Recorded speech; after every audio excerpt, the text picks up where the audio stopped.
Bryant Fitness Systems, and this video is all about why your gym doesn't really care about you as a member. And this is how you can see why. Okay, so in the gym they'll have the gym manager, they'll have the personal trainers, and they'll have the fitness coaches or advisors.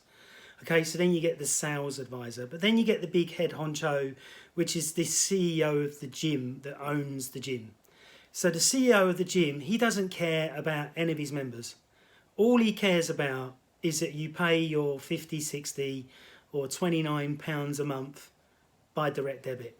And even if you leave and you calls up a stink, he still doesn't care because he's got 3,000 members.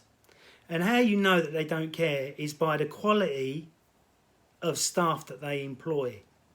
And what they do is in 100% of the gyms, the big gyms anyway, they employ freelance trainers. And you know why they employ freelance trainers? They haven't got to pay them sick pay. They haven't got to pay them wages. They haven't got to give them any holiday pay. And they haven't got to worry about health and safety rules in the gym. Which is a bit of a shame really, isn't it? That the personal trainer that spends 3,000 or 60,000 on their education like me get treated that way. And so the CEO is on a win-win and the manager is on a win-win. The manager gets a bonus every PT that he gets in, and he's hoping that you're going to stay and keep walking the floor and keeping the customers happy while treating you like crap, basically. Knowing that if you say, you know, I'm not going to put up with this, that they can sack you because you're freelance. They can go, see you later.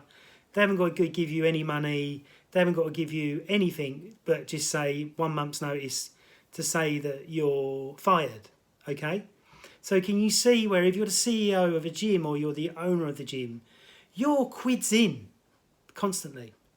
And the other thing is that if a gym has 700 members or 3,000 members, if you all turned up at the same time at 5 or 6 o'clock, the gym would have to be closed because of health and safety and fire regulations.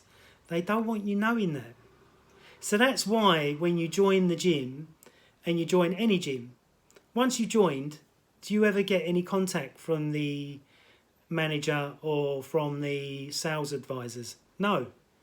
The reason being is that they've got so many members and the CEO is making all this money that they don't give a fuck.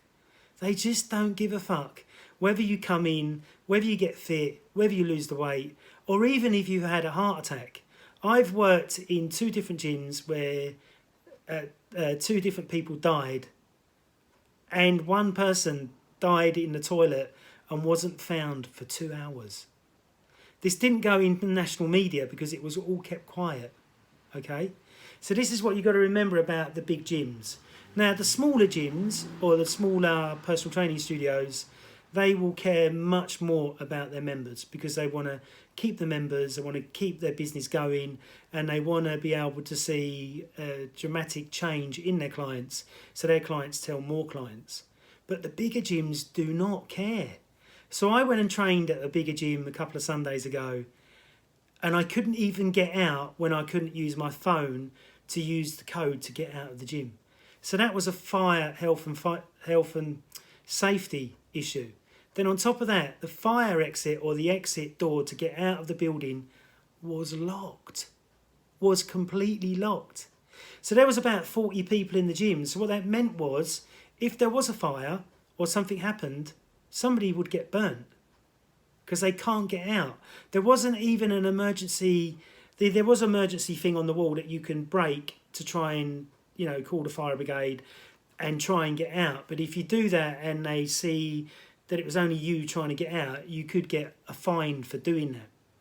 So really, they're setting themselves up for a major disaster, in my opinion.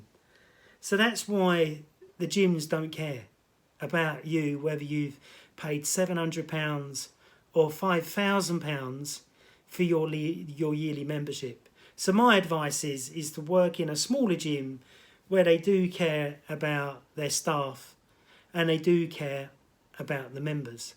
And when you are in a place like that, you'll be there for years. So one gym I worked at, The manager was great. The other PTs were great, and we all worked together for over 10 years. I think it was, yeah, over 10 years I was there. So remember that the smaller gyms cared much more than these big conglomerate gyms like Pure Gym, maybe Fitness First. But I think that when I worked for Fitness First for 2 years, nearly 9